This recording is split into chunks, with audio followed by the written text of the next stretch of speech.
Hello friend, स्वागत है आपका सीएनजी क्लासेस 12 पर। तो आज हम बिहार बोर्ड इंटर परीक्षा 2025 के लिए 12th क्लास के बायोलॉजी से वीवीआई सब्जेक्टिव प्रश्न लाए हुए हैं, जो आपके पूरे बुक से लाए हुए हैं।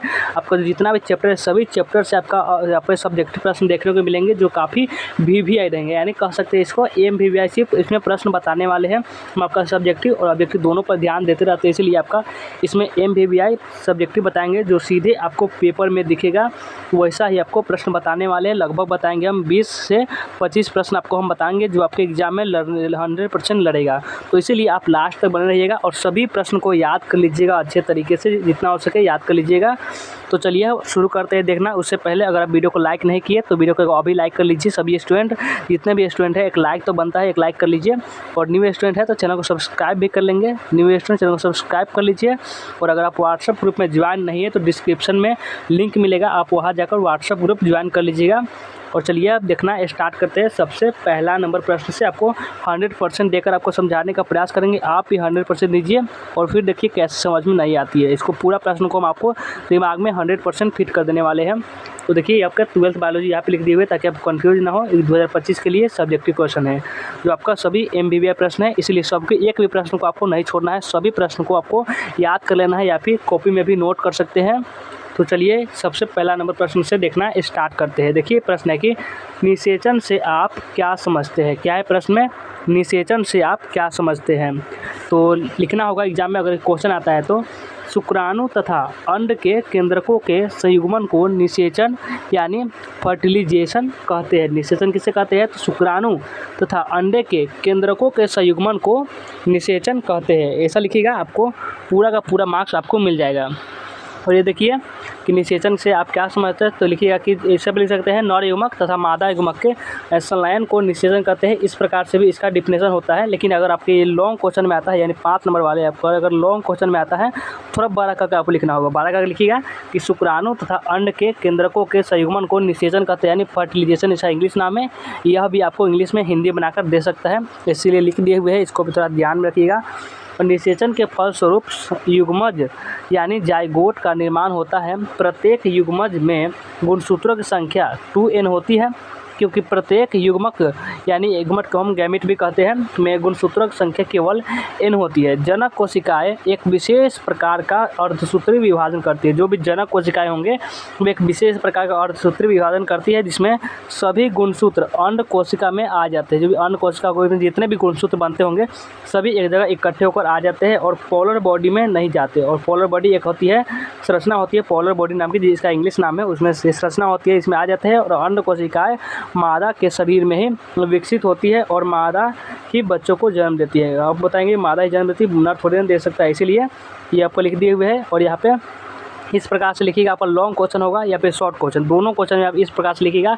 आपका 2 नंबर रहेगा, 2 नंबर मिल जाएगा। अगर 5 नंबर रहेगा थोड़ा और बड़ा कर दीजिएगा, आपको 5 नंबर में एग्जाम में दे दिया जाएगा। तो यह प्रश्न समझ गए। तो चलिए अब अगला प्रश्न पर चलते हैं कि निषेचन से क्या समझते हैं। समझ गए होंगे, पूरा उम्मीद है। चलिए अगला प्रश्न है कि अलैंगिक तथा लैंगिक जनन में साधारण अंतर स्पष्ट करें। यानी ये आपका अलैंगिक जनन और लैंगिक जनन, दोनों जनन के आपके बारे में जो अंतर है, क्या इसमें अंतर है।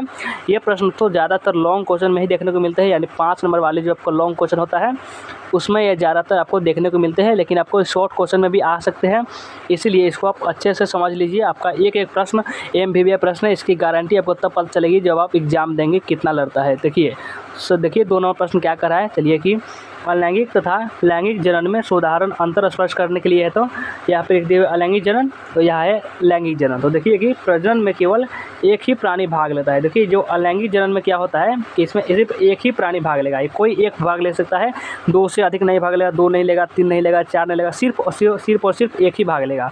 लेकिन लैंगिक में क्या होगा, 2 प्राणी प्रजनन में भाग लेते हैं, यानी इसमें 2 भी भाग ले सकता है, 2 से ज़्यादा भी भाग ले सकता है। यानी कितने भी प्राणी होते हैं जो लैंगिक प्रजनन में भाग ले सकते हैं, लेकिन अलैंगिक प्रजनन में सिर्फ और सिर्फ एक ही भाग लेंगे। और दूसरा अंतर देखिए, प्रजनन की इकाई है कलिका, शरीर खंड आदि। प्रजनन की अगर इकाई की बात करें तो ये कलिका, शरीर खंड, ये सब प्रजनन की अलैंगिक प्रजनन की इकाई हो जाती है। और प्रजनन इकाई है युग्मक, और इसमें जो होता है इसमें युग्मक होता है, दोनों का प्रजनन इकाई अलग अलग होता है, ये सभी ध्यान में रखना है। और युग्मकों का निर्माण नहीं होता है। और अलैंगिक प्रजनन में क्या होता है कि युग्मकों का निर्माण ही नहीं होता है। और इसमें युग्मक संलयन होता है, इसमें युग्मक संलयन नहीं होता है। देखिए बहुत सारे अंतर में आपको ये देखने को मिलता होगा कि किसी में यह होता है उसमें नहीं होता है, यही सबसे बड़ा अंतर होता है। और एक अंतर होता है कि युग्मक संलयन इसमें नहीं होता है तो इसमें होता है, और युग्मकों का निर्माण नहीं होता है और इसमें होता है। इस प्रकार से लिखिएगा, आपको पूरा मार्क्स इसमें से दे दिया जाएगा। इसलिए अब चलते हैं अगला प्रश्न पर। 3 नंबर प्रश्न चलते हैं, ये भी आप अच्छे से समझ चुके होंगे। और चलिए अगला प्रश्न पर 3 नंबर प्रश्न है कि शुक्राणु जनन तथा अंड जनन में समानताएं बताना है कि दोनों में क्या समानता है, शुक्राणु जनन और अंडाणु जनन में। तो चलिए समानताएं को देखता है कि दोनों ही क्रियाओं में जनन एपिथेलियम यानी ये जर्मिनल एपिथेलियम की कोशिकाओं का विभाजन होता है, यानी दोनों ही क्रियाओं में, या शुक्राणु जनन और अंडाणु जनन दोनों ही क्रियाओं में क्या होगा, जनन एपिथेलियम की कोशिकाओं का विभाजन होता है। और दूसरा, दोनों ही क्रियाओं में 3 प्रावस्थाएं होती है। कितने प्रावस्थाएं होती है, दोनों ही क्रियाओं में 3 प्रावस्थाएं होती है। और ये देखिए तीसरा है कि दोनों में ही गुणन प्रावस्था में समसूत्री विभाजन होता है, यानी समानताएं करने का मतलब कुछ ऐसा बातें जो दोनों में समान समान होती है, यानी कोई ऐसा नहीं है कि सिर्फ एक में है दूसरा में नहीं है, दोनों में जो समान समान है उसको ही समानताएं बोलते हैं। जो हम समानताएं कितना लाइव है, 6 लाइव है, 6 लिख दीजिएगा। आपका कोई एग्जामिनर नहीं होगा जो आपका 5 नंबर का क्वेश्चन होगा तो 5 में से 4 नंबर देगा, सभी आपको 5 नंबर देंगे, क्योंकि आपका ये जितना होता है उतना तो आप लिख ही देंगे। तो देखिए शुक्राणु जनन और अंडाणु जनन में समानता है, तो ये देखिए कि दोनों में गुणन प्रावस्था में समसूत्री विभाजन होता है, ये हो गया। और वृद्धि अवस्था में कोशिकाओं की वृद्धि होती है, वृद्धि अवस्था में क्या होगी, कोशिकाओं की वृद्धि होती है और पोषण तत्वों को संचित करती है। तो ये था आपका 4 नंबर का समानता। और 5वां नंबर देखिए, दोनों ही में परिपक्वन अवस्था में पहला विभाजन अर्धसूत्री तथा दूसरा समसूत्री विभाजन होता है। पहला अर्धसूत्री विभाजन और दूसरा समसूत्री विभाजन। दोनों की अंतिम अवस्था में अगुणित गैमेट का निर्माण होता है। दोनों की अंतिम अवस्था यानी जो सबसे लास्ट की अवस्था होगी उसमें गैमेट का निर्माण होता है। ये भी समझ लिया कि शुक्राणु और अंडाणु में क्या समानताएं थी। ये सब प्रश्न देखिएगा, अगर आप क्वेश्चन बैंक को आपका पास होगा और क्वेश्चन बैंक होगा तो उसमें देखते होंगे कि ये सब प्रश्न आपको कभी ना कभी पूछा गया होगा। आप खुद चेक कर सकते हैं, ये पूछा ही गया प्रश्न होता है।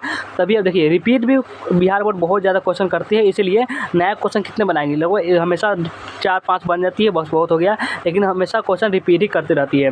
इसीलिए आपका जो क्वेश्चन पूछा गया है वो भी आपको हम करवाते रहते हैं, ताकि आपको एक भी प्रश्न एग्जाम में ना छूटे। अब चलिए अगला प्रश्न में चलते हैं। आइए अगला प्रश्न जो है ये 4 नंबर है कि कीट परागण वाले पौधों की विशेषता को लिखिए कि कीट परागण वाले पौधों की क्या विशेषता है उसको बताना है। कीट परागण वाले पौधों की विशेषता बताइए, तो लिखना है कि कीट परागित पौधों कोई निम्न विशेषता है। क्या है, कीट परागण जितने भी पौधे हैं उनकी निम्न विशेषता है। कौन कौन सी है चलिए देखते हैं। एक है कि पुष्प बड़े रंगयुक्त तथा आकर्षक होते हैं। क्या होते हैं, पुष्प बड़े होंगे, रंग युक्त होंगे तथा आकर्षक रंग के होते हैं। और दूसरा है कि पुष्प की पंखुड़ियाँ बड़ी होती है। पुष्प की जो भी पंखुड़ियाँ होगी, समझ लीजिए आपका अगर तुमको पुष्प बनाना नहीं आता है फिर भी बना दे रहे, देखिए मैं समझ लिया पुष्प है, पेड़ दिख रहा है पुष्प है, समझ लीजिए कि आपका ये पुष्प है। लेकिन जो भी पंखुड़ियाँ होगी वो क्या होगी, वो बड़ी होती है। जो भी पंखुड़ियाँ होगी वो बड़ी होगी और छोटे फूल एक साथ गुच्छे में खिलते हैं। जो भी छोटे छोटे फूल होगी, आपको समझ छोटे छोटे फूल हैं वो एक साथ एक ही गुच्छे में, समझ लीजिए गुच्छा, इसमें आपको बहुत सारे फूल खिलेंगे। इसमें क्या होता है, कीट परागण वाले पौधों की यह विशेषता होती है कि सबसे पहला विशेषता कि पुष्प बड़े रंगयुक्त तथा आकर्षक होते हैं। यानी पुष्प जो होते हैं वे बड़े होते हैं, रंग से भरे हुए होते हैं और आकर्षक होते हैं, यानी अपनी तरफ खींचने वाले आकर्षक रंग के होते हैं। और दूसरा कि पुष्प की पंखुड़ियाँ बड़ी होती है। तीसरा, छोटे फूल एक साथ गुच्छे में खिलते हैं या संयुक्त होकर एक सिर बनाते हैं, उदाहरण है आपका सूर्यमुखी। और चौथा, इनके खिलने का एक खास वक्त होता है। इनके खिलने का क्या होता है, एक खास वक्त होता है, यानी ये हमेशा नहीं खिलते, किसी किसी वक्त खिलते हैं, तभी परागणकर्ताओं भी उपस्थित रहते हैं। और ये 5वां है कि इनसे मकरकंद स्रावित होता है जो कीटों को पोषण देता है। इसमें मकरकंद का भी स्राव होता है जो कि कीटे जो भी होंगे उसको क्या करेगा, ये पोषण देगा। तो ये था आपका 4 नंबर प्रश्न जो काफ़ी इंपॉर्टेंट प्रश्न था। ये सब क्वेश्चन आपको कॉपी में भी नोट करते हुए चल सकते हैं, या फिर आपको ऐसा है तो आपको ऐसे भी समझते हुए चलते हैं। और आपको लास्ट तक प्लीज़ आपको लास्ट तक बन रहिएगा, जितना आपको लगभग 20 से 25 प्रश्न करवाएंगे। गारंटी है कि इसमें से 5 प्रश्न आपके एग्जाम में लड़ जाएगा। 5 प्रश्न तो लड़ेगा ही लड़ेगा, क्योंकि सब रिपीट वाला प्रश्न हम करवा रहे हैं जो कि क्वेश्चन बैंक में रहता है। और चलिए अगला प्रश्न जो है ये 5 नंबर की, वायु परागण क्या है। वायु परागण क्या है, वायु परागित पुष्पों के गुणों का सोदाहरण वर्णन कीजिए। ये वायु परागन क्या होता है और वायु परागित पुष्पों के गुणों का आपको सोदाहरण वर्णन करने के लिए भी बोला जा रहा है। तो कैसे कीजिएगा, तो लिखना है कि जब एक पुष्प का परागकण दूसरे पुष्प के वर्तिकाग्र तक वायु द्वारा पहुंचते हैं। जब एक पुष्प का परागण होगा जो दूसरे पुष्प के वर्तिकाग्र तक वायु के द्वारा, यानी कि वह हवा के माध्यम से हवा के द्वारा अगर पहुंचेगा तो इस प्रकार के परागण को वायु परागण कहते हैं। इस प्रकार के परागण को वायु परागण। जब एक पुष्प का परागकण, समझ लीजिए कि आपका एक पुष्प है, ये आपका है पुष्प और इसके परागकण है, समझ लीजिए ये आपका क्या है परागकण। ये आप समझ के चलिए कि आपका ये परागण है और जब यहाँ पे है तो यहाँ पे जब जाएगा तो क्या होगा, एक दूसरे से यहाँ पे से यहाँ जा रहा है, तो यही होगा आपका एक पुष्प का परागण। जब दूसरे पुष्प के, यहाँ पे एक पुष्प हो गया और दूसरा पुष्प हो गया, तब ये एक पुष्प से दूसरे पुष्प के वर्तिकाग्र तक पहुँचेगा तो इसे हम वायु परागण कहेंगे। सिंपल सा डिफिनेशन है, ऐसा लिख दीजिएगा। आप कोई थोड़ा लिख रहे हैं लेकिन आपको 2 नंबर रहेगा, 2 नंबर आपको मिल जाएगा। और अब देखिए विशेषताएँ क्या क्या है, इसकी विशेषताएँ को भी समझिए। ये पुष्प भड़कीले नहीं होते, ये भड़कीले नहीं होंगे और मकर ग्रंथियों और सुगंध का अभाव होता है। क्या होता है, मकर ग्रंथियों और सुगंध का अभाव होता है। ये प्रायः छोटे होते हैं। ये वो पुष्प देखे थे जो बड़े थे और कीट वाला, और ये देखिए कि ये छोटे होते हैं वायु परागण। परागकणों की संख्या अनगिनत होती है। कितनी होती है, परागकणों की जो संख्या होगी वह अनगिनत होती है। ये सब जो 4 है आपका विशेषता, इसको आपको ध्यान में रखना है क्योंकि ये सब प्रश्न आपके एग्जामों में पूछे जाते हैं। और चलिए अगला प्रश्न जो है ये 6 नंबर प्रश्न है कि एकल संकरण एवं द्विसंकरण में अंतर स्पष्ट कर दीजिए। एकल संकरण और द्विसंकरण, ये तो प्रश्न काफ़ी बिहार बोर्ड को प्यारा प्रश्न है, यानी MBBI प्रश्न इसको बोल सकते हैं, ये पूछा जाता है। और इसका उत्तर कैसे लिखिएगा, एकल संकरण क्रॉस जब 2 पौधों के बीच एक इकाई लक्षण के आधार पर संकरण कराया जाता है तो इसे एक संकर क्रॉस कहते हैं। एक संकर क्रॉस यानी एक होता है एक संकर क्रॉस और एक होता है द्विसंकर क्रॉस। तो एक संकर क्रॉस किसे कहते हैं, एक संकर क्रॉस जब 2 पौधों के बीच एक इकाई लक्षण के आधार पर, 2 अगर पौधा है, एक पौधा ये हो गया, 2 पौधा ये हो गया, तो दोनों पौधा के बीच अगर इसमें समानता है यानी इसमें दोनों में एक इकाई है तो संकरण करा दिया जाता है, तो इसे एकल संकरण कहते हैं। द्विसंकरण क्रॉस जब 2 विपरीत पौधों के बीच अलग अलग लक्षण के आधार पर संकरण कराया जाता है तो इसे द्विसंकर क्रॉस कहते हैं। यानी 2 जब ये समझिए कि 2 है और दोनों में एक ही लक्षण है तो यहाँ पर संकरण एकल संकरण करेंगे। और यहाँ पर समझिए 1 है और 2 है, दोनों में अलग अलग लक्षण है, दोनों में क्या है, इसमें अगर अलग अलग लक्षण है तो इसको हम द्विसंकरण कहेंगे। द्विसंकर इसको कहेंगे। तो आप समझ गए कि एकल संकरण और द्विसंकरण। और चलते हैं आगे, बढ़ते हैं अगले प्रश्न की ओर। अगला प्रश्न है कि वृषण तथा अंडाशय के बारे में प्रत्येक के 2 प्रमुख कार्यों का वर्णन करना है। वृषण तथा अंडाशय के बारे में प्रत्येक के 2 प्रमुख कार्यों को आपको वर्णन करना है। तो लिखिएगा कि वृषण तथा अंडाशय के कार्य इस प्रकार है, दोनों के कार्य इस प्रकार है वृषण तथा अंडाशय के। वृषण को नर मानव का प्रमुख नर प्रजनन अंग कहते हैं, यानी वृषणों को नर मानव का प्रमुख नर प्रजनन अंग कहते हैं जो एक जोड़ा होता है। और वृषण के अंदर शुक्राणु यानी स्पर्म का निर्माण होता है। किसके अंदर, वृषण के अंदर होता है। शुक्राणु का जब शुक्राणु देखते हैं वीर इसको बोलते हैं, जो वृषण के अंदर से वो निकलता है। और अंडाशय मादा मानव का प्रमुख मादा जनन अंग होता है। अंडाशय क्या होगा, वो मादा मानव का प्रमुख मादा जनन अंग होता है जो एक जोड़ा होता है। अंडाशय में अंडाणु यानी ओवियम का निर्माण होता है। अंडाशय में अंडाणु का निर्माण होता है, ये तो सिंपल सी बात है, आप सभी भी जानते होंगे कि अंडाशय में अंडाणु का निर्माण होता है। तो ये था आपका 7वां नंबर प्रश्न। अब चलते हैं कि 8वां नंबर प्रश्न क्या कराए। उम्मीद है कि आप अच्छे तरीके से समझ रहे होंगे। समझ रहे हैं तो एक बार कमेंट में बता दीजिएगा कि हाँ सर हमको समझ में आ रहा है, ताकि हमें भी लगे कि हमारा समझाना व्यर्थ नहीं जा रहा है, आपको समझ में आ रहा है। और लास्ट तक बने रहिएगा। लगभग ये आधे घंटे का क्लास होगा, आधे घंटे का, उसमें ही आपको हम पूरा सब्जेक्टिव प्रश्न क्लियर करा देंगे। इसलिए आपको एक कमेंट में बता देना है अभी कि समझ में आ रहा है कि नहीं आ रहा है। तो चलिए चलते हैं अगले प्रश्न की ओर। अगला प्रश्न है कि 8 नंबर के शुक्राणु जनन एवं अंडाणु जनन के बीच अंतर स्पष्ट करना है। शुक्राणु जनन एक होता है और एक होता है अंडाणु जनन, दोनों के बीच आपको अंतर स्पष्ट करना है। तो 2 ही अंतर है, जो आपको यही अंतर लिख दीजिएगा ना, तो आपको 2 नंबर जो होगा वो कंप्लीट आपको दे दिया जाएगा। तो समझिए एक शुक्राणु जनन है और ये अंडाणु जनन है। तो सबसे पहले शुक्राणु जनन के हम क्या देखेंगे, इसमें अंतर देखेंगे। वृषण में शुक्राणु की क्रिया शुक्राणु जनन कहलाती है। वृषण में अगर शुक्राणु की क्रिया हो रही है तो वो क्या कहलाएगी, शुक्राणु जनन कहलाएगी। और अंडाशय में अंडाणु के निर्माण की अगर क्रिया हो रही है तो वो अण्ड जनन कहलाएगी। अंडाणु में अण्ड जनन, शुक्राणु में शुक्र जनन। सिंपल सी बात है, याद हो गया होगा आपको अभी। और दूसरा देखिए, ये अनेकों की संख्या में निर्मित होते हैं। क्या होते हैं ये, अनेकों की संख्या में निर्मित होते हैं, बहुत सारे बनते हैं और यह केवल एक ही निर्माण होता है, इसमें सिर्फ एक ही का निर्माण होता है। तो ये दो अंतर था, जो सिंपल अंतर था, आपको लोग अच्छे से समझ गए होंगे। समझ गए तो आप आगे बढ़ते हैं। चलिए अब 9वां नंबर प्रश्न चलते हैं, समय क्यों व्यर्थ करें। और 9वां नंबर प्रश्न है कि जनसंख्या विस्फोट से आप क्या अभिप्राय है। जनसंख्या विस्फोट क्या होता है, इससे आपको क्या अभिप्राय है यह बताना है। और ये पूछा जाएगा, इसका गारंटी है 100% है आपके, ये पूछा जाएगा, ये पूछा जाता है हमेशा। तो ये समझिए कि मनुष्यों द्वारा विविध कारणों से अधिक संतानें पैदा की जा रही है, यानी मनुष्यों द्वारा विविध कारणों से, बहुत कारणों से अधिक संतानें पैदा करने जा रही है, जिसके कारण जनसंख्या में बहुत वृद्धि हो गई। जनसंख्या यानी बहुत तेज़ी से जनसंख्या बढ़ रही है। आप भी जानते होंगे कि जनसंख्या है लगभग बहुत ज़्यादा इस समय अभी हो गई है, जिससे ऐसी स्थिति पैदा हो गई है कि जिसे हम जनसंख्या विस्फोट यानी पॉपुलेशन एक्सप्लोजन कहते हैं। जनसंख्या वृद्धि से अनेक समस्याएं खड़ी हो रही है, जैसे भोजन की समस्या, यानी जब बहुत सारे जनसंख्या रहेंगे, बहुत सारे व्यक्ति रहेंगे तो उस तरह का भोजन कहाँ से आएगा, ये भी यहाँ पर समस्या है कि इसका जनसंख्या विस्फोट इसी के लिए समस्या है। और आश्रय यानी फिर रहेंगे कहाँ, उसके खेत उत का, जहाँ भी आप देखते होंगे खेत है वहाँ पे आप घर बन रहा है, तो इसीलिए ये भी आपका समस्या है। तो कपड़े की समस्या, यानी कपड़े भी कहाँ से आएंगे, ये सब समझिए कि ये जनसंख्या क्या है आपका, ये सब जनसंख्या की समस्या। अगर जनसंख्या ज़्यादा होगी तो ये सब समस्या भारी मात्रा में सामने आएगी, तो इसीलिए ये सब समस्या है। और चलिए चलते हैं आगे अगला प्रश्न पर। आइए अब अगला प्रश्न 10 नंबर की RNA के प्रकारों को लिखना है। RNA के कितने प्रकार हैं और इसके प्रकारों के बारे में भी आपको उल्लेख करना है, लिखना है। तो कैसे लिखिएगा, तो सबसे पहले mRNA को समझते हैं। mRNA जिसका मैसेंजर बोलते हैं, यह DNA के कोड को ग्रहण कर उसे अमीनो अम्ल के रूप में डिकोड करता है। यानी जो DNA या जो mRNA होता है, यह DNA के कोड को क्या करेगा, ग्रहण करेगा, यानी उसको खा जाएगा, समझिए, वो ग्रहण कर लेगा और उसे अमीनो अम्ल के रूप में डिकोड कर देगा। और जब निकालेगा तो वो अमीनो अम्ल के रूप में डिकोड कर देगा। और tRNA समझिए, जब इसको ट्रांसफ़र बोलते हैं, इसे विलय RNA भी कहते हैं। क्या कहते हैं, इसे विलय RNA भी कहते हैं। यह राइबो न्यूक्लियोटाइड का बना होता है। किसका बना होता है, राइबो न्यूक्लियोटाइड का। नाम आपको याद कर रखिएगा, अगर पूछेगा tRNA क्या है तो यह आपका काम आएगा। तो लिख दीजिएगा बना होता है, यह सबसे छोटा RNA अणु होता है। और RNA समझिए कि RNA क्या होता है, तो यह सबसे स्थिर प्रकृति का RNA है। क्या है, यह सबसे स्थिर यानी रुका हुआ, समझते हैं स्थिर का मतलब ही होता है रुका हुआ, स्थिर यानी एक जगह। यह सबसे स्थिर प्रकृति का RNA होता है जो राइबोसोम से लगा रहता है।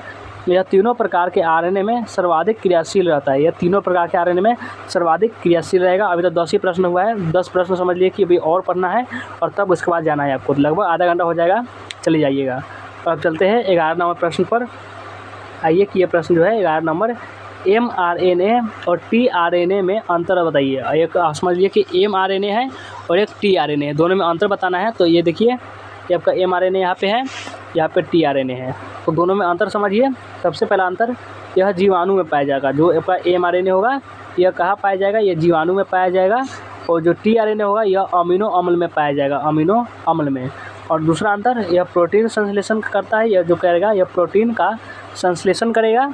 यह अनुवांशिक कूट को बढ़ने का काम करता है, पढ़ने नहीं होगा और इसलिए ये आपका बढ़ने का काम करेगा। और यह टेम्पलेट प्रदान करता है। क्या कहता है, टेम्पलेट प्रदान करता है। यह RNA स्थानांतरण के दौरान संरचनात्मक उत्प्रेरक भूमिका का यह निर्वाह करता है। तो था तीसरा अंतर, यानी ये सब कुछ अंतर है जो आपको याद करके रखनी है, एग्जाम के लिए तैयारी करके रखनी है। ये सब प्रश्न को तैयार रहेगा तो आपका भी लड़ेगा, तो आप अच्छे से लिख सकिएगा। चलिए चलते हैं, अगला जो प्रश्न है ये 12 नंबर कि वाहित मल के आप क्या समझते हैं। वाहित मल से आप क्या समझते हैं, ये क्वेश्चन है आपका।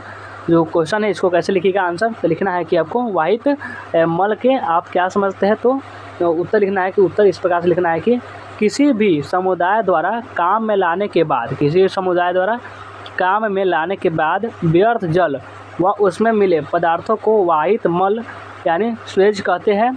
वाहित मल में 1 से 2% ठोस पदार्थ होता था, 98 से 99% पानी होता है। वाहित मल में कार्बनिक पदार्थ अधिक मात्रा में रहते हैं। जो भी ये होंगे वाहित मल में कार्बनिक पदार्थ जो सबसे अधिक मात्रा में यानी ज़्यादा से ज़्यादा मात्रा में होते हैं, अतः इससे जीवाणु एवं अन्य सूक्ष्म जीवों की संख्या में वृद्धि होती है। यानी इसमें जीवाणु और भी कुछ संख्या होंगे जिसमें वृद्धि होगी, जिससे जलाशय में घुली ऑक्सीजन की सांद्रता कम हो जाती है और इसके कारण आपका बायोकेमिकल ऑक्सीजन और डिमांड या BOD में वृद्धि होती है। BOD में क्या करेगी, ये वृद्धि बहुत तेज़ी से होगी। ये था आपका वायु मलजल प्रदूषण का समस्या। ये देखिए, ये सब प्रश्न मिलाकर यानी सभी चैप्टर से लाए हुए हैं आपका। ये देखिए आपका सभी चैप्टर से हम लाए हुए हैं, इसलिए आपका ये सब प्रश्न है दिख रहा है, यानी सब चैप्टर से प्रश्न है। देखिए आपका एग्जाम में सभी चैप्टर से प्रश्न आते हैं। कोई एक चैप्टर से चैप्टर वाइज पढ़ लीजिएगा तो नहीं होगा, क्योंकि एक चैप्टर से नहीं रहेगा, पूरे चैप्टर से मिलाकर इसमें प्रश्न दिया रहता है। और चलिए अगले चलते हैं। देखिए आपका 13वां प्रश्न है कि शराब एल्कोहल के दुष्परिणामों का वर्णन करना। यानी शराब जो आपका एल्कोहल होता है उसके क्या क्या उसके दुष्परिणाम हो सकते हैं उसको समझिए। तो उसको हो सकते हैं मानसिक विकार का उत्पन्न होना। उसके जब शराब का होगा, शराब यानी एल्कोहल का जब सेवन होगा तो मानसिक विकार का उत्पन्न हो सकता है, यह पहली समस्या है। और दूसरा यकृत का खराब हो जाना, यानी यकृत जो होते हैं वे खराब हो सकता है, लीवर जिसको हम बोलते हैं वो भी खराब हो सकता है। और तीसरा रक्तचाप का काफ़ी बढ़ जाना, रोक्त भी आपका रक्तचाप होगा, जो समझ सकते हैं रक्तचाप, आप समझते हैं क्या कहते हैं उसको इंग्लिश में, आप देख लीजिएगा क्या कहते हैं रक्तचाप का। और चौथा समझिए कि हृदय संबंधी रोग हो जाता है। क्या होता है, हृदय संबंधी रक्तचाप, हाँ इसी को तो कहते हैं BP मशीन, इसको तो बोलते हैं BP रक्तचाप का। तो ये आपका BP का काफ़ी बहुत ज़्यादा बढ़ सकता है अगर शराब का सेवन हो रहा है तो। और हृदय संबंधी रोग भी हो सकता है, जो भी हृदय से संबंधित जो भी रोग होता है वो हो सकता है। और होश व हवास का खो जाना, यानी उसको होश खो जाएगा, यानी पता नहीं चलेगा कि वो कहाँ है, होश खो सकता है। और अचानक हृदय गति का रुक जाना है, अब हृदय गति हो सकती है वो भी रुक सकता है। यानी समझिए कि यह शराब एल्कोहल से बहुत सारा नुकसान है जो हो सकता है। और कैंसर रोग का भी हो जाना, ये सब कैंसर रोग भी हो सकती है किसी कारण से, ये शराब या एल्कोहल के सेवन से। ये सब बातों को आप ध्यान में रखिएगा। और चलते हैं अगला प्रश्न 14 नंबर जो है, ये अगला प्रश्न है 14 नंबर प्रश्न है। देखिए कि ओपिरिन होल्डेन सिद्धांत क्या है। ओपिरिन का ये होल्डेन सिद्धांत जो होता है ये क्या है, चलिए इसको समझिए। इस सिद्धांत को रूस के वैज्ञानिक AI ओपिरिन और इंग्लैंड के वैज्ञानिक JBS होल्डेन ने प्रतिपादित किया। क्या किया, इस सिद्धांत को रूस के वैज्ञानिक AI ओपिरिन और इंग्लैंड के वैज्ञानिक JBS होल्डेन ने प्रतिपादित किया। इनके अनुसार महासागर में जीवन का प्रारंभ हुआ था, और ये मानते हैं कि महासागर में जीवन का प्रारंभ हुआ था उस समय पृथ्वी का तापमान ज़्यादा था, लेकिन वायुमंडल में CH4 NH3 जैसी गैस कम और ज्वालामुखी ज़्यादा थे। इनमें जो CH4 और NH3 ये जो गैस थे, इन गैसें बहुत कम थी, ज़्यादा इनकी ज़रूरत बहुत ज़्यादा थी, लेकिन ये बहुत गैस कम थी और ज्वालामुखी ज़्यादा थे। इस समय वातावरण में न बराबर, इसलिए जीव भी क्या होते अवायवीय थे। यानी एक होता है वायवीय, एक होता है अवायवीय, यानी बहुत खतरनाक थे, इतना समझ सकते हैं। और चलिए अगला प्रश्न जो है ये आपका, ये अगला प्रश्न है 3 नंबर लिखा हुआ है, लेकिन आपका प्रश्न जो है ये कितना नंबर है, चलिए इसको देखते हैं। ये देखिए ये प्रश्न है 15 नंबर प्रश्न है। 15 नंबर प्रश्न है कि कायिक जनन यानी वेगेटेटिव रिप्रोडक्शन क्या होता है, इसको चलिए समझते हैं। जब किसी पौधे में जड़, तने, पत्ती के द्वारा नए पौधे का जन्म दिया जाता है तो उसे हम कायिक जनन यानी वर्धी जनन कहते हैं। यानी किसी पौधे में जड़, तने, पत्ती के द्वारा अगर नए पौधे का जन्म दिया जा रहा है तो उसे हम कायिक जनन यानी उसको वर्धी जनन भी कहते हैं। नए पौधे आकारकीय व आनुवंशिक रूप से अपने मातृ पौधे के एकदम समान होते हैं, वह उनके गुण अपने मातृ पौधे के एकदम समान होते हैं, इतना समझ लीजिए। ये दोनों जो भी होगा ये सब समान होता है, इसलिए इसको कायिक जनन कहते हैं। क्या कहते हैं इसको, हम इसको कहेंगे कायिक जनन। और चलिए अब चलते हैं अगला प्रश्न पर, ये भी आप समझ गए होंगे अच्छे तरीके से। और अब आइए अगला जो प्रश्न है, अगला प्रश्न है 16 नंबर की, मेंडल द्वारा मटर के पौधे का चुनाव करने का कारण क्या था। यानी मेंडल जो थे वे मटर के पौधे का चुनाव किए थे, वह क्यों किए थे वह बताना है कि मेंडल ने मटर के पौधे का चुनाव क्यों किए थे। तो मेंडल ने अपने प्रयोगों के लिए मटर का चयन अनेक कारणों से किया था। यानी जो मटर के ही पौधे को मेंडल क्यों चुने थे, और भी पौधे को चुन सकते थे, इसीलिए आपको कारण बताना है। तो जो मेंडल थे वो बहुत कारणों से चुने से। देखिए 1 वर्षीय पौधा, मटर जो है वो 1 वर्षीय पौधा ने 1 वर्ष में वह तैयार होता है, जिसे आसानी से उगाया जा सकता है। यानी ये बहुत आसान तरीके से, सिंपल तरीके से इसको उगाया जा सकता है, ज़्यादा इसमें नहीं होता है, प्रक्रिया नहीं होता है। और हर साल प्रयोगों से के परिणाम प्राप्त किए जा सकते हैं, और हर साल इसके रिजल्ट यानी परिणाम आते रहते हैं। पौधों में ज़्यादा फल व फूल होते हैं, जिससे बीजों को आसानी से प्राप्त कर सकते हैं। यानी इसमें पौधों में ज़्यादा फल होते हैं, यानी छोटा छोटा आप मटर है समझ लिया, कोई ये मटर है, इसमें क्या हुआ, छोटा सा दाना होता है, इसमें इसको क्या कर सकते हैं, इसको आसानी से इसको बीजों को प्राप्त कर सकते हैं और इसे छोटे जगह पर उगा सकते हैं। ठीक है, थोड़ा सा जगह है उसमें भी आपको यह उगा सकते हैं। मटर के फूल द्विलिंगी होते हैं, जो भी मटर के फूल होंगे वह द्विलिंगी होंगे, इस कारण ये स्वपरागी होते हैं। इसे अनेक विपरीत लक्षण पाए जाते हैं, इसमें बहुत सारे विपरीत लक्षण होंगे जिसमें पाए जाएंगे। मटर के फलों में कृत्रिम विधि से परागण आसानी से करा सकते हैं, जब कृत्रिम विधि से परागण होगा वो आसानी तरीके से इसमें करा सकते हैं हम। ये था आपका जो मटर के पौधों का चुनाव किए थे मेंडल, ये सब कुछ था जो आपको याद कर रख लीजिएगा। और चलते हैं आगे अगला प्रश्न की ओर। अगला प्रश्न है कि मेंडल के प्रभाविता का नियम क्या है। जो मेंडल का एक प्रभाविता का नियम होता है, पृथक्करण का नियम होता है, ये सब नियम हमेशा एक नियम जो आपको कन्फर्म है, जो आपको एग्जाम में ये रख देता है कि पूछ देता है कि मेंडल का कौन सा नियम पूछेगा, इसे कोई गारंटी नहीं है लेकिन नियम पूछता है, इतना आपको कन्फर्म है। तो सभी नियम चलिए बता देते हैं। सबसे पहले कि प्रभाविता का नियम है वो समझिए। प्रभाविता का नियम क्या होता है। प्रभाविता का नियम है जब एक जोड़ी अलग अलग उपलक्षणों वाले जीवों के बीच संकरण कराया जाता है, जब एक जोड़ी अलग अलग उपलक्षणों वाले जीवों के बीच संकरण कराया जाता है तो प्रथम पीढ़ी में केवल प्रभावी लक्षण दिखाई देते हैं। पहले जो पीढ़ी होगी, प्रथम पीढ़ी, उसमें से प्रभावी लक्षण दिखाई देंगे और इसे ही प्रभाविता का नियम कहते हैं। किसे कहते हैं, इसे ही प्रभाविता का हम नियम कहते हैं। तो इतना आपको ध्यान में रखना है। और चलिए अगला प्रश्न की ओर आइए। अगला प्रश्न है कि मेंडल के पृथक्करण का नियम क्या होता है। देखिए हमने प्रभाविता का नियम समझे थे, अब समझिए कि पृथक्करण का नियम क्या होता है। तो जब एक जोड़ी अलग अलग उपलक्षणों वाले जीवों के बीच संकरण कराते हैं, जब भी एक जोड़ी अलग अलग उपलक्षणों वाले जीवों के बीच अगर संकरण कराते हैं तो प्रथम पीढ़ी एफ में केवल प्रभावी लक्षण दिखाई देते हैं। जो पहले पीढ़ी आपका ये एफ हो गई, इसमें क्या करेगी, प्रभावी लक्षण दिखाई देगी, लेकिन दूसरी पीढ़ी में प्रभावी और अप्रभावी दोनों लक्षण एक निश्चित अनुपात में अलग अलग हो जाते हैं। इसे ही पृथक्करण का नियम कहते हैं। किसे कहते हैं, इसे आपका हम पृथक्करण का नियम कहते हैं। अब चलिए अगला प्रश्न पर। तो चलिए अब चलते हैं। अगला प्रश्न जो है ये सहलगनता किसे कहते हैं, यानी लिंकेज। सहलगनता के बारे में सबसे पहले समझिए कि सहलगनता होता क्या है। तो जब दो या दो से अधिक जीन, जब एक या दो समझ लिए, दो से या दो से अधिक जीन एक ही गुणसूत्र यानी क्रोमोसोम, देखिए गुणसूत्र को हम क्रोमोसोम बोलते हैं, ये आपको ध्यान रखिएगा, ये आपको हिंदी में लिखा होता है क्रोमोसोम पर, तथा एक दूसरे के पास पास स्थित होते हुए लेकिन स्वतंत्र अभिविवरण नहीं दर्शाते बल्कि साथ साथ वंशानुगत होते हैं, इसे सहलगनता कहते हैं। इसे ही कहेंगे सहलगनता है। जब दो या दो से अधिक जीन एक ही गुणसूत्र पर तथा दूसरे के पास स्थित होते हैं लेकिन स्वतंत्र अभिविवरण नहीं दर्शाते हैं बल्कि साथ साथ वंशानुगत होते हैं, इसे सहलगनता कहते हैं। तो इतना समझ लीजिए, लिखिएगा, आपको पूरा नंबर दे दिया जाएगा।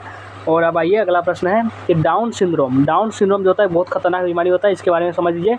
डाउन सिंड्रोम क्या होता है, लगभग ये हमेशा 5 नंबर वाले क्वेश्चन में ये आता है। तो ये चलिए इसको समझते हैं। जब 21वीं जोड़ी गुणसूत्र के बजाय 3 हो जाता है तो इसे हम डाउन सिंड्रोम यानी एकाधिक सूत्रता कहते हैं। यानी इसमें से क्या करें, 21वें गुणसूत्र है, इसमें अगर एक गुणसूत्र बढ़ जाता है तो यह रोग उत्पन्न हो सकता है। इसे मंगोली जड़ता भी कहते हैं। इसे मंगोली यानी चेहरा होगा वो मंगोली टाइप का हो जाता है, यानी गोल होता है, समझ लिया होगा, ये चेहरा जो होगा वो लंबा कुछ इस तरह से हो जाएगा, यानी लंबा चेहरा हो जाएगा, जो बिल्कुल भी अच्छा नहीं लगा, बहुत तकलीफ होती है इस चेहरे को लेकर, इसलिए इसे मंगोली जड़बूढ़ता भी कहते हैं। इसे 47 गुणसूत्र में होता है। अगर 47 गुणसूत्र है तो ये समझिए कि ये आपका रोग हो चुका है। इनकी 16 से 17 वर्ष में मृत्यु हो जाती है। यानी जो भी बच्चे होंगे उनके 16 से 17 वर्ष के बीच, यानी जो बचपन से लेकर जब ये जन्म लिए वहाँ से लेकर 16 से 17 वर्ष में उनकी मृत्यु हो जाती है। इनकी गर्दन मोटी, त्वचा खुरदरी, यानी गर्दन जो होगी वो मोटी हो जाएगी, त्वचा खुरदरी, जीभ मोटी आदि डाउन सिंड्रोम के लक्षण है। ये सब लक्षण है जो आपको याद होनी चाहिए, समझ लीजिए इसको, आपको बहुत काम आएगा। और चलिए अगला प्रश्न की ओर चलते हैं। अब देखिए अगला प्रश्न जो है ये 10 नंबर है। ये पर जो 10 नंबर प्रश्न है ये आपका अंतिम प्रश्न है, इतना ही प्रश्न था। अब आप यहाँ पर जा सकते हैं, इसको समझ लीजिए। सबसे पहले ये क्या होता है, डीएनए फिंगरप्रिंटिंग का महत्व क्या है। डीएनए फिंगरप्रिंटिंग का महत्व एक बार समझा दीजिए अच्छे तरीके से कि क्या होता है। तो किसको मालूम है कि डीएनए फिंगरप्रिंटिंग का क्या होता है, कमेंट में बताएंगे। और चलिए इसको बताते हैं आपको।